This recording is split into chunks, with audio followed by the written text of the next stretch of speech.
O futebol mais uma vez foi palco de um assunto que vai muito além das quatro linhas. Depois do empate por 1-1 entre o Chelsea e o Burnley, pela Premier League, dois jogadores se tornaram alvo de ataques racistas nas redes sociais. E, infelizmente, não estamos falando de um caso isolado. O zagueiro Wesley Fofana, do Chelsea, e o meia Hannibal Mejbri, do Burnley, decidiram expor mensagens ofensivas que receberam após a partida. Mensagens enviadas por perfis anônimos, carregadas de preconceito e ódio. A atitude de tornar isso público gerou indignação imediata e trouxe de volta um debate que o futebol insiste em enfrentar ano após ano. E aqui vale uma pausa para reflexão. Estamos em 2026. O esporte evoluiu, a tecnologia evoluiu, as campanhas de conscientização aumentaram, mas, mesmo assim, jogadores continuam sendo atacados por causa da cor da pele. Como isso ainda acontece? Fofana se manifestou de forma direta. Ele questionou como, mesmo após tantas campanhas contra o racismo, as punições ainda parecem insuficientes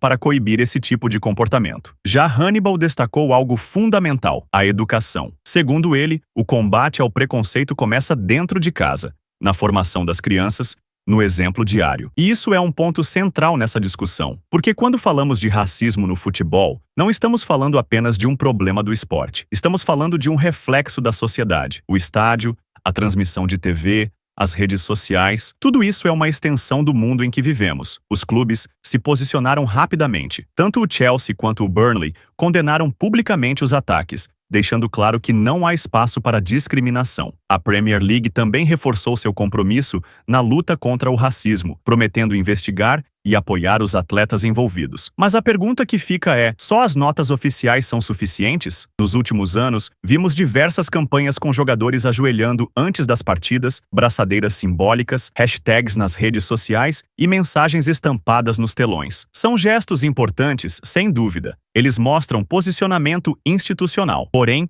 os ataques continuam acontecendo, principalmente no ambiente digital. E é aí que entra um ponto delicado: o anonimato nas redes sociais. Muitas dessas mensagens partem de perfis falsos, criados justamente para espalhar ódio sem consequência direta. A sensação de impunidade encoraja esse comportamento. E enquanto não houver mecanismos mais eficazes de responsabilização, o ciclo tende a se repetir. Outro aspecto importante é o impacto psicológico nos atletas. Muitas vezes, o torcedor enxerga o jogador apenas como uma figura pública bem-sucedida, alguém que ganha altos salários e vive sob os holofotes. Mas antes de serem atletas profissionais, eles são seres humanos, têm família, têm sentimentos, têm limites emocionais. Receber uma enxurrada de mensagens ofensivas após uma partida pode afetar a confiança, a saúde mental e até o desempenho dentro de campo. E isso não aparece na estatística do jogo, não aparece no placar, mas existe. O futebol inglês, inclusive,